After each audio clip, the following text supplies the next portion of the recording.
bukan dia yang mengaku keturunan Nabi, bukan.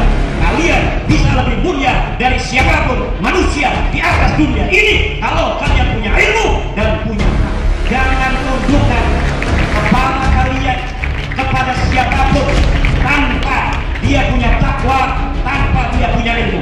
Walaupun dia mengaku keturunan kaya negara di dunia, iya anu bagus Indo.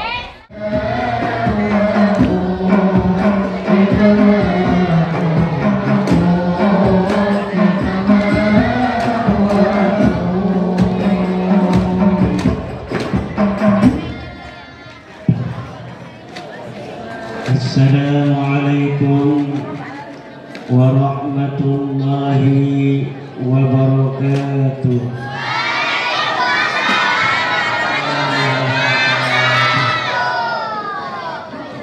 Alhamdulillahil malikil hakim, al-jawadil karimil azizir rahim. فالطريق إليه واضح للقاصدين والدليل عليه لائق للناظرين. والصلاة والسلام على سيدنا محمد وعلى آله وصحبه أجمعين. يا حي يا قيوم يا حنان يا منان يا ديان يا سلطان يا ذا الجلال والإكرام. اللهم انصر نفحات الغفران لشيخنا كيهجي أفيفي. اللهم اغفر له وارحمه وعافه واعف عنه. أما بعد، فيا أصحاب الفضائل Hadratil mukarramin, para alim, para ulama, wabil khusus sahibul makan, sahibul ma'had, Yai Haji Zaki Yudhistira dan Ibu Nyai, Yai Haji Taufik Munir, Ketua Majelis Ulama Indonesia Kecamatan Sukadiri, Kiai Haji Mahrusillah Asy'ari, Kiai Haji Uwaisul Qarni, Kiai Haji Asrari, Kiai Haji Dede, Camat Kecamatan Sukadiri, Bapak Kapolsek Mau, Bapak Kepala KUA Kecamatan Sukadiri, Ketua MWCNU Sukadiri, Ketua LPTQ, Ketua Baznas, Bapak Lurah Pekayon, Bapak Lurah Tegal Kunir, cendekiawan muda kita Bapak Subandi Vinus Misbah, Bapak Maksis Mas Habi, para undangan, para tokoh masyarakat, Bapak Iwan, Bapak Arsadi, Bapak Haji Oji, para alumni Pondok Pesantren Darul Hikmah, para santri yang cantik-cantik,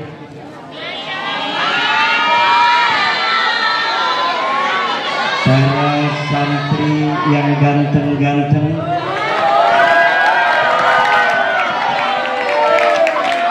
hadirin ma'asyiral muslimin rahimakumullah. Sungguh berbahagia malam yang penuh cerah ini, malam yang menjadi pertanda keriduan Allah untuk al-maghfurlah, malam yang jadi pertanda bakti seorang anak kepada ayahanda, malam yang jadi pertanda bakti seorang murid kepada guru. Malam hari ini kita dengan takdir Allah dapat menghadiri acara haul al-maghfurlah Kiai Haji Afifi yang ketiga. Kita berdoa semoga limpahan karunia Allah, cinta kasih Allah selalu bersama Al-Maghfurlah Kiai Afifi, dan semoga yang ditinggalkan Kiai Zaki, ibunya Zaki, adiknya Gus Deli, dan seluruh keluarga besar Pondok Pesantren Darul Hikmah akan mampu melanjutkan, diberi kekuatan oleh Allah untuk menjaga amanah mengasuh pondok pesantren ini. Kita doakan mudah-mudahan pondok pesantren ini Kiai Afifi boleh tiada, tapi semangatnya tidak pernah tiada.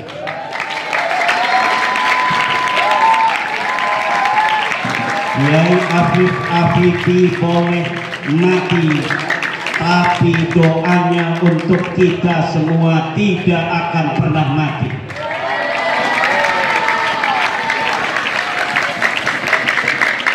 Allahumma salli ala sayyidina Muhammadin salatan taj'alu biha hadal ma'hadan mubarakan mamlu'an bil ulumil mubarakah wat talamidatil kathirah fi kulli awanin wa makanin wa zaman wa ala alihi wa sahbihi ajma'in.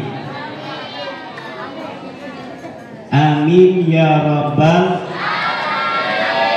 amin. Allahumma. Ini gak usah kita ganti kobul aminnya juga. Betul? Ini nggak ada kaitan dengan capres masa walau diganti kobul. Gara-gara capres ngacak semua ini umat Islam ini. Kita jangan ngomong capres, presiden yang terpilih siapa saja, betul Pak Subandi? Kalau bagi Pak Subandi ada yang khusus. Saya teringat Al-Maghfurlah Syekhina Kiai Afifi. Beberapa waktu sebelum beliau meninggal, beliau datang ke kantor PWNU Banten membawa bus, membawa para santri-santri. Rupanya bus itu adalah bus baru yang dibarokahi, ingin dapat barokah kantor PWNU Banten. Beliau ikut ngaji di hari itu, di hari Sabtu. Beliau membawa rekal untuk diwakafkan di kantor PWNU Banten. Beberapa waktu setelah itu saya kaget mendengar beliau telah dipanggil oleh kehadiran Allah Subhanahu wa Ta'ala. Itulah pertemuan terakhir saya dengan Al-Maghfurlah Kiai Afifi.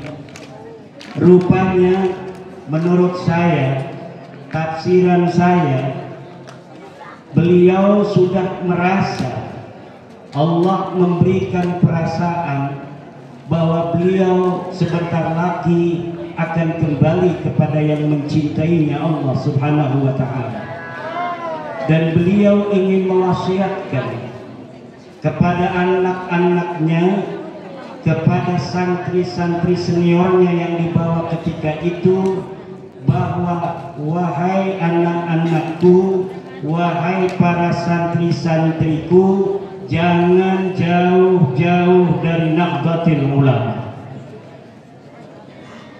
Jangan jauh-jauh dari cara pandang, dari manhaj, cara berpikir, cara bermuamalah Nahdlatul Ulama. Apa itu Nahdlatul Ulama?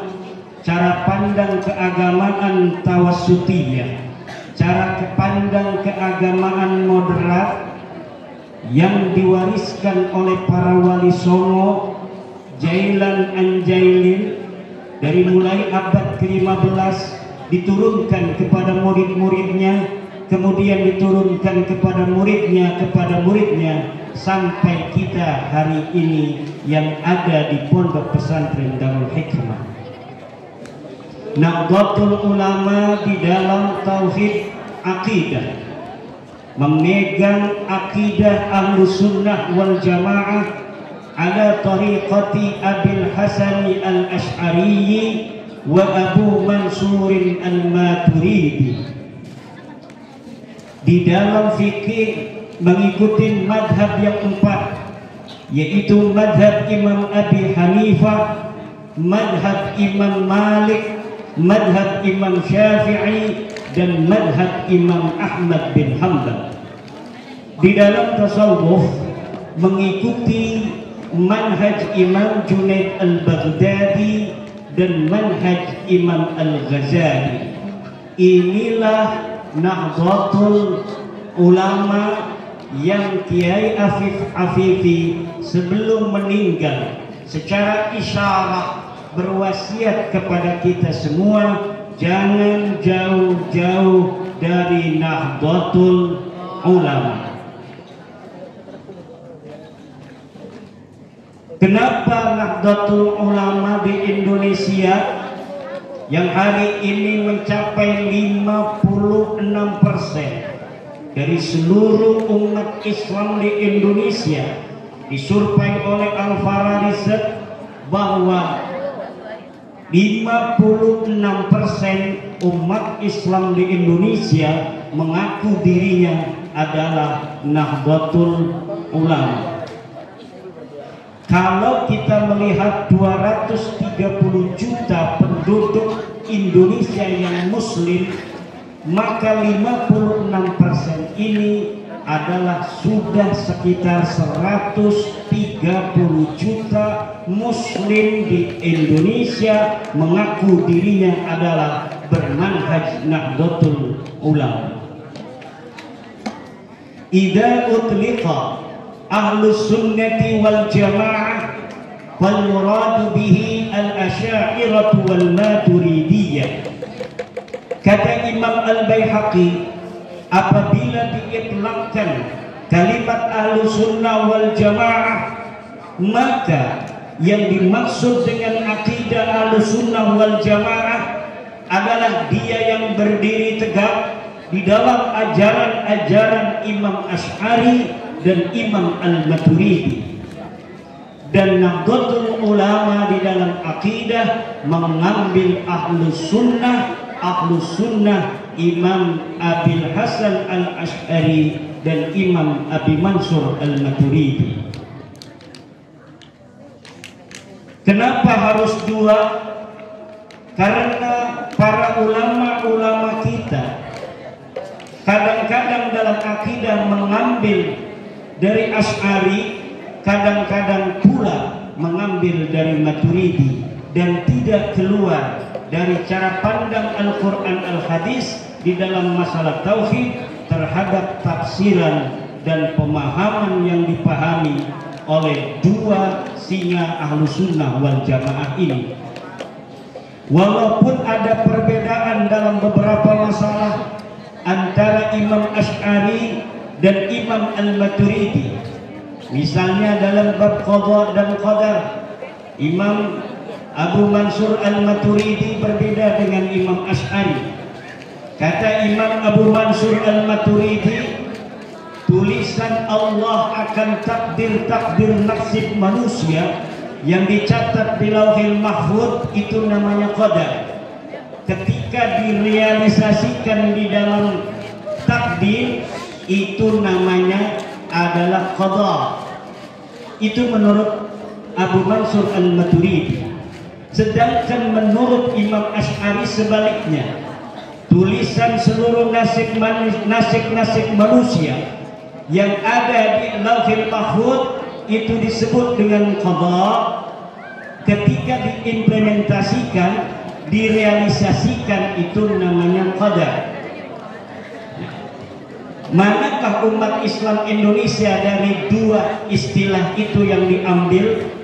Kita sering mendengar yang sabar mungkin sudah takdirnya. Jarang sekali yang ngomong yang sabar mungkin sudah qadanya. Berarti di dalam masalah qada dan qadar, umat Islam Indonesia ini mengambil daripada pemahaman Imam Abil Hasan Al-Asy'ari. Kemudian pula Imam Asy'ari berbeda dengan Imam Maturidi. Apakah takdir ini bisa dirubah ataukah tidak? Menurut Imam Abu Mansur Al-Maturidi, tulisan-tulisan Allah yang ada di Lauhil Mahfuz itu bisa dirubah oleh doa dan amal saleh. Sedangkan menurut Imam Asy'ari, setiap takdir qada yang telah ditulis oleh Allah di Lauhil Mahfuz maka tidak bisa dirubah dengan doa, dan dia pula tidak bisa dirubah dengan amal yang saleh. Lalu apakah pendapat keduanya ini merupakan pemahaman yang diambil dari Al-Quran atau Al-Hadis? Imam Abu Mansur Al-Maturidi berpandangan demikian karena beliau mempunyai dalil. Dalilnya adalah yamhullahu ma yasha'u wa yusbit. Allah bisa menghapus apa saja yang dikehendakinya, dan Allah juga bisa menetapkan.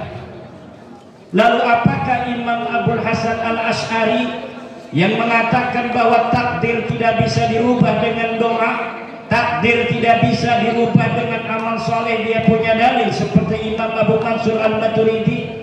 Kata Imam Asy'ari, kita berpatokan pada hadis man sa'ida sa'ida fi batni ummi wa man syaqiya syaqiya fi batni ummi. Siapa orang yang bahagia, maka dia bahagianya telah dicatat di dalam perut ibunya. Siapa yang akan celaka, maka dia celakanya itu telah dicatat dalam perut ibunya. Ketika dia ditakdirkan dan takdir itu dalam keadaan mubham, maka kemubhaman itulah yang harus disusuri. Namun segala usaha yang dia lakukan tidaklah mungkin bisa merobohkan kokohnya pagar-pagar takdir pencipta. Ini menurut Abil Hasan Al-Asy'ari. Di dalam masalah ini, ulama-ulama kita kadang-kadang ngambil punya Imam Abu Mansur Al-Maturidi. Berdoalah kepada Allah agar Allah merubah segala takdir-takdir yang jelek. Kadang pula ulama-ulama kita atau umat Islam itu menggunakan pola pikir daripada pemahaman Imam Asy'ari. Kalau sudah takdir mah nggak bisa gimana-gimana lagi, guys. Mungkin eta takdirna dicandung. Kira-kira begitu orang kampung ya. Wis mungkin niku wis takdirnya sila diwayu wis diterima be. Jadi harus. Kemudian apakah ada lagi perbedaan antara Abu Mansur Al-Maturidi dan Imam Asy'ari? Perbedaan lainnya yang saya ambil untuk kesempatan malam hari ini agar menjadi wawasan bagi putra-putri kita. Perbedaan antara Imam Asy'ari dan Imam Abu Mansur Al-Maturidi adalah dalam masalah taklifu ma la yutaqu, pembebanan Allah bagi manusia terhadap apa yang dia tidak mampu tanggung. Menurut Abu Mansur Al-Maturidi dan menurut Abu Hasan Al-Asy'ari, apakah Allah itu boleh memberikan beban kepada kita manusia, hamba-hambanya, sesuatu yang tidak bisa untuk ditanggung oleh kita? Menurut Abu Mansur Al-Maturidi tidak boleh. Tidak boleh Allah memberikan beban kepada manusia sesuatu yang tidak bisa ditanggung oleh manusia. Sedangkan menurut Imam Asy'ari, jaiz, Allah boleh memberikan beban kepada manusia walaupun beban itu tidak sanggup untuk ditanggung oleh manusia. Lalu mana di antara dua pendapat ini yang ditopang oleh dalil yang kuat? Kita lihat di dalam surah Al-Baqarah, Rabbana wa la tuhammilna ma la taqata lana bih. Rabbana wa la tuhammilna ma la taqata lana bih. Wahai Tuhan, dan janganlah Engkau bebani kami sesuatu yang kami tidak sanggup untuk menanggungnya. Kata Imam Asy'ari, Allah jaiz memberikan beban kepada manusia sesuatu yang tidak bisa ditanggungnya, karena ada doa yang diajarkan Allah agar manusia memberikan doa kepada Allah. Ya Allah, jangan berikan kami beban sesuatu yang tidak dapat kami tanggung. Kalau Allah tidak jaiz memberikan beban kepada manusia tentang sesuatu yang tidak bisa ditanggungnya, maka Allah tidak akan ajarkan doa untuk berlindung kepada Allah agar tidak diberikan beban yang tidak bisa ditanggungnya. Dalam hal ini Imam Asy'ari lah yang kuat karena pendapatnya ditopang oleh dalil. Itulah salah satu contoh untuk anak-anakku bagaimana pemikiran-pemikiran teologi yang berkembang di tengah-tengah perdesakan, di tengah-tengah berdesakannya paham-paham yang ada di dunia Islam. Di Indonesia masuk berbagai macam paham. Maka kewajiban seorang guru, kewajiban seorang ulama untuk melihat apakah ajaran-ajaran yang berkembang itu masih ada dalam jalur toleransi Al-Quran dan Al-Hadis, ataukah sudah menyimpang dari manhaj Al-Quran dan Al-Hadis. Perbedaan pendapat selagi masih ditopang oleh dalil-dalil Al-Quran, oleh dalil-dalil Al-Hadis, maka itu disebut dengan perbedaan para musallin, ikhtilaful musallin, perbedaannya orang-orang yang sholat. Kalaulah perbedaan antara orang-orang yang sholat, maka tidaklah boleh NU mengkafirkan Muhammadiyah, Muhammadiyah mengkafirkan NU dan lain sebagainya. Kenapa? Karena masing-masing masih berada dalam koridor Al-Quran dan Al-Hadis. Tetapi anak-anakku yang sudah ngantuk, sekarang ini banyak sekali ajaran-ajaran baru, yang ajaran-ajaran ini produk-produk luar negeri, produk-produk luar negeri yang masuk ke negara kita tanpa difilter oleh pemahaman-pemahaman lokal. Kenapa? Karena Nahdlatul Ulama contohnya adalah sebuah organisasi yang diwariskan oleh para wali songo Jailan Anjailin sampai hari ini memiliki filter, di mana ajaran Islam yang universal itu, yang sangat melangit, dibawa oleh para ulama ke tanah Jawa, kemudian dilihat bagaimana kultur, kebudayaan, peradaban yang telah ada di Indonesia.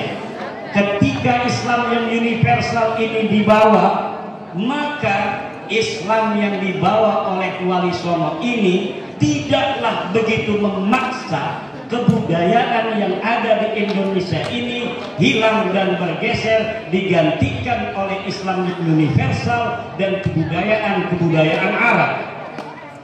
Jadi harus dibedakan antara di mana sebenarnya itu ajaran Islam yang universal, di mana sebenarnya itu hanya merupakan tradisi-tradisi Arab, di mana Islam diturunkan kepada Nabi Muhammad dan Nabi Muhammad kebetulan adalah orang Arab.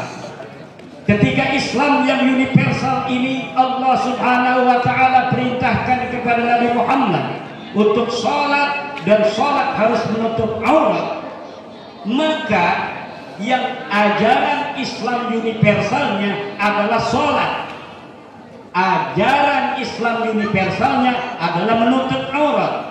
Sedangkan ajaran-ajaran yang telah bersinggungan dengan akulturasi budaya, misalnya adalah jubah seperti saya ini. Karena Nabi Muhammad orang Arab itu memakai jubah, maka Nabi Muhammad ada di hadis sholat pakai jubah. Kita harus bisa untuk membedakan mana itu ajaran Islam yang universal, mana itu yang merupakan adat istiadat atau kebudayaan yang kebetulan Nabi besar Muhammad sallallahu alaihi wasallam orang Arab. Sebelum adanya Islam orang Arab pakai jubah, ketika Islam datang perintahkan sholat wajib menutup aurat, Nabi Muhammadnya pakai jubah. Maka sholat itu bagi Indonesia sah walaupun tidak pakai jubah. Di sana pakai mudeng-mudeng kayak saya. Orang Indonesia pakainya romal. Maka ketika sholat pakai romal disunahkan untuk menutup aurat, itu yang disunahkan bukan bentuknya udang-udang atau peci haji, tetapi yang disunahkan adalah menutup kepala.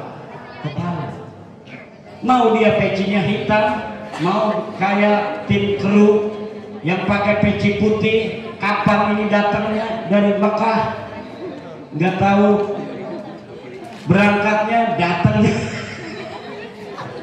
Ada kiai di sana di Keranjo, kalau santrinya pakai peci putih dimarahin ini. Katanya ini menipu umat ini. Orang pergi haji itu mahal gitu. Dia belum pergi haji udah peci haji. Ini ada kiai yang begitu. Hadirin ma'asyiral muslimin rahimakumullah. Nah, hari ini ada produk-produk luar, ajaran-ajaran yang dia mengaku Ahlussunnah wal Jamaah, tetapi mengajarkan sebuah ajaran-ajaran yang tidak sesuai dengan kearifan lokal Indonesia. Dia datang kemudian memecah belah umat, mengkafir-kafirkan apa yang sudah ada di dalam pemahaman umat Islam Indonesia. Misalnya tentang bagaimana menegakkan syariat Islam. Menegakkan syariat Islam itu wajib, betul. Tetapi dia, menurut dia, kalaulah bentuk negaranya masih berupa negara kesatuan Republik Indonesia, maka tidak bisa syariat Islam diterapkan di suatu negara yang berbentuk seperti negara kesatuan Republik Indonesia. Ini adalah ajaran yang tidak punya landasan dasar ideologis, teologis dari Al-Quran dan Al-Hadis. Bagaimana ulama-ulama kita Ahlussunnah wal Jamaah mengatakan bahwa mengangkat pemimpin adalah wajib. Mengangkat pemimpin adalah wajib. Membentuk negara adalah wajib. Tapi bentuk negaranya itu diserahkan kepada manusia. Yang penting memiliki dua cara, dua tujuan. Yang pertama adalah lihirasatid dini, dan yang kedua adalah lihirasatid dunya, menjaga agama dan menjaga dunia. Kita lihat apakah betul seperti yang mereka katakan bahwa negara kesatuan Republik Indonesia ini adalah negara kafir, negara yang tidak sesuai syariat, negara yang tidak mendapat keridhaan Allah. Dari mana mereka mendapatkan pola pikir dan pemahaman semacam itu? Kalaulah tujuan daripada dibentuknya sebuah negara adalah lihirasatid dini wad dunya, kita lihat menjaga agama. Apakah negara Republik Indonesia ini menjaga agama ataukah tidak? Apakah negara Indonesia ini melarang orang Islam untuk sholat atau tidak? Jawab. Ini matanya udah kier-kier begini. Udah jam 12. Apakah polisi melarang orang-orang Pekayon puasa Ramadan? Apakah Dan Ramil melarang Kiai Zaki dan Nyai Zaki untuk ngajarin santri? Tidak ada ajaran Islam dilarang oleh negara Republik Indonesia. Bahkan kalau anak-anakku ini pernah keluar negeri, kemana? Sepatan. Tidak ada negara di dunia ini yang seindah Indonesia. Seaya negara di dunia iya sabagus Indo. Gak ada nih. Di Mesir katanya itu pusat peradaban pendidikan Islam. Tapi kalau orang habis mondok udah lulus dia pinter, nggak bisa dia bikin pondok pesantren sembarangan. Di sini orang lulus pondok Salafi langsung pulang gor bambu, bikin kandang ayam. Lulus pondok modern dia langsung jadi kiai pondok modern. Bebas. Negara tidak boleh ikut campur, apalagi melarang orang untuk mengajarkan agama pada siapapun. Dan undang-undang semacam ini hanya ada di negara kita, Negara Kesatuan Republik Indonesia. Hiduplah Indonesia Raya, berdua Indonesia.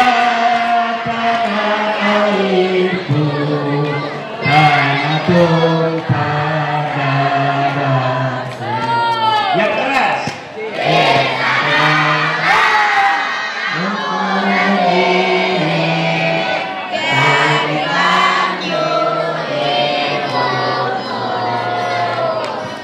Indonesia kebangsaan, bangsa dan tanah airku di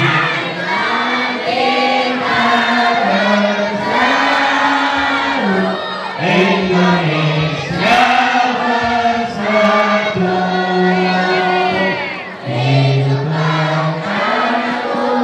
hiduplah negeriku, bangsaku, rakyatku semuanya, bangunlah jiwanya, bangunlah badannya untuk Indonesia Raya. Ini warisan dari bapak kakek buyutmu, diwariskan untuk kalian. Jaga Negara Kesatuan Republik Indonesia ini, turunkan rasa cintanya kepada anak-anak kalian nanti. Karena jika NKRI ini tenggelam, jika Negara Kesatuan Republik ini bubar, maka yang ada hanya penyesalan 350 tahun setelah itu. Kita mengenal sebelum terbentuknya Negara Kesatuan Republik Indonesia ini, ada kerajaan-kerajaan Banten, Cirebon, Pajajaran, Galuh, Mataram, Demak, dan lain sebagainya. Mereka sudah Islam, tetapi mereka negara-negaranya berbeda-beda. Banten negara sendiri, Pajajaran negara sendiri, Cirebon negara sendiri, Sumedang negara sendiri, Cikundul negara sendiri, Mataram negara sendiri. Satu pulau berbagai macam negara. Yang sering terjadi adalah bukan bagaimana memupuk ekonomi supaya meningkat, tetapi adalah saling berperang antara satu kerajaan dan kerajaan lainnya. Tidak ada wasitnya.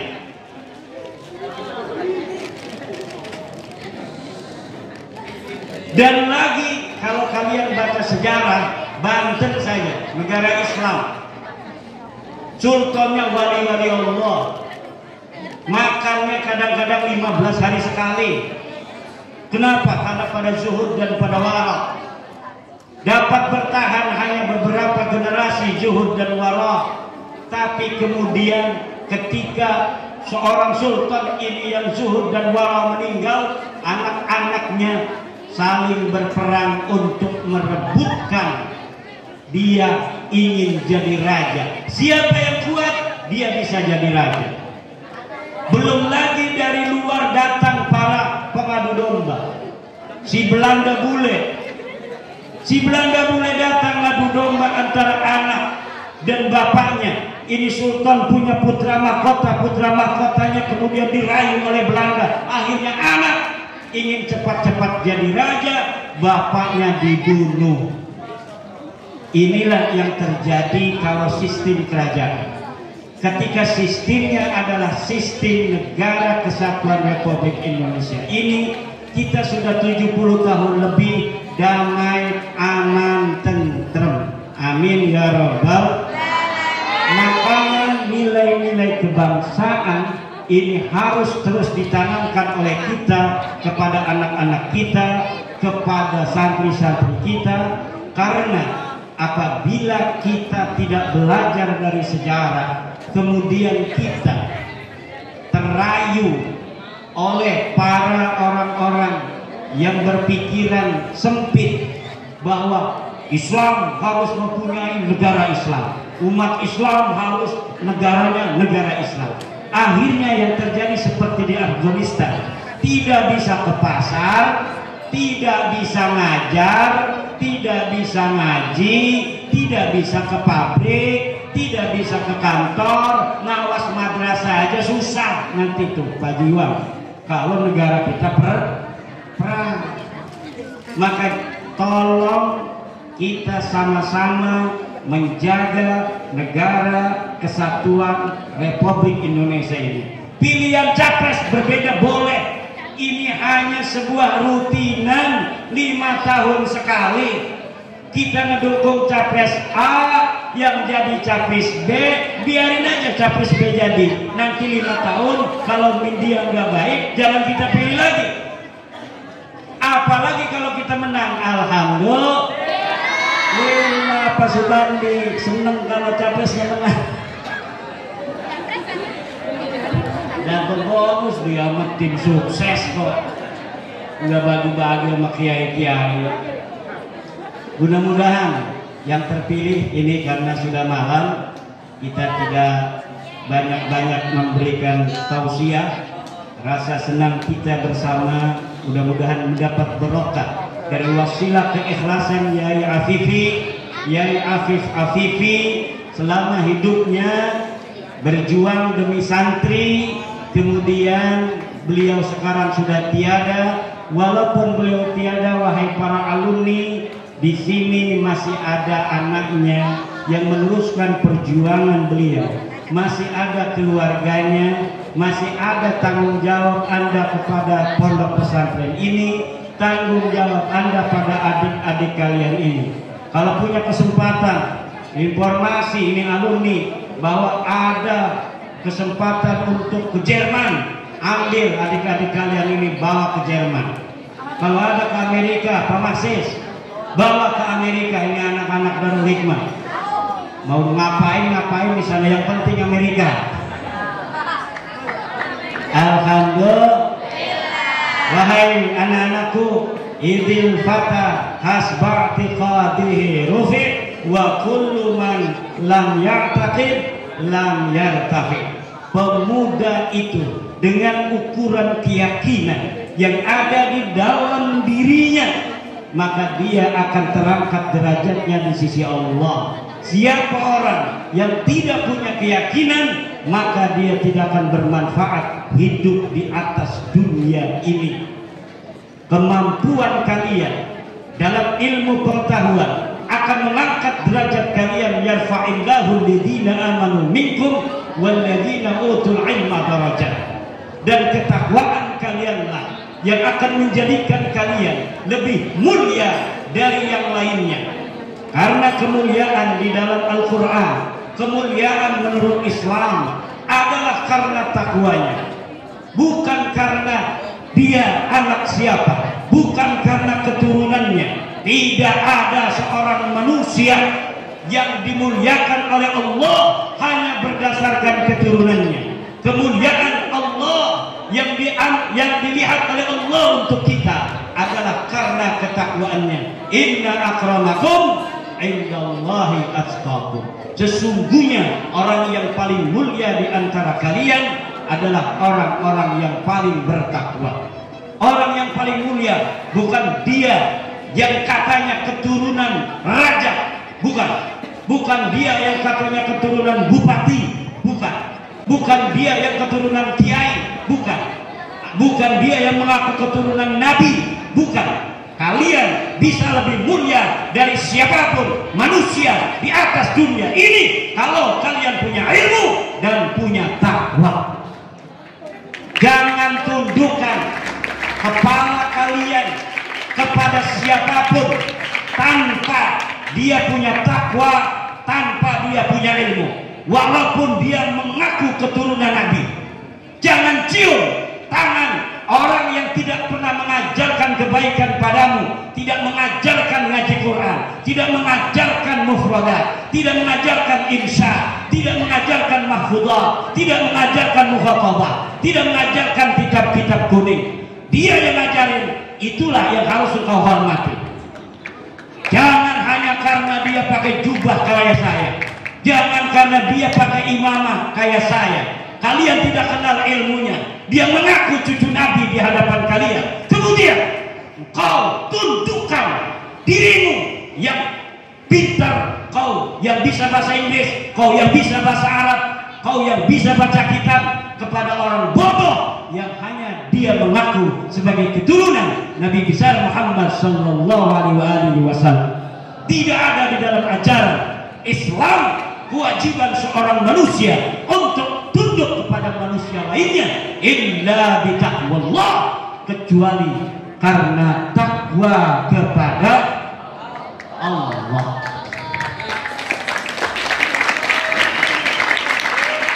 Apalagi aku cucu nabinya palsu. Jangan sampai kalian tunduk, jangan sampai kalian merendahkan diri kalian serendah-rendahnya di hadapan manusia yang hanya mengaku dia sebagai keturunan Nabi Muhammad SAW, padahal nasabnya tidak terkonfirmasi, nasabnya tidak bisa dipertanggungjawabkan, tertolak secara ilmiah, tertolak secara tes DNA, tertolak secara kitab-kitab nasab. Tetapi mereka mendoktrin kita seakan-akan mereka lebih mulia dari seluruh umat Islam di Indonesia. Terima kasih, mudah-mudahan ada manfaat. Tering doa untuk guru kita yang mulia Al-Maghfurlah Kiai Afif Afifi, semoga Allah angkat derajatnya, tambahkan kemuliaannya. Juga Ibunda Hajjah Zulfa Afifi, Julaiha Afif Afifi, dan seluruh yang dihaul pada malam hari ini. Allahumma ighfir lahum warhamhum wa'afihim wa'fu anhum. Wallahu huwal muwaffiq ila aqwamit thariqin.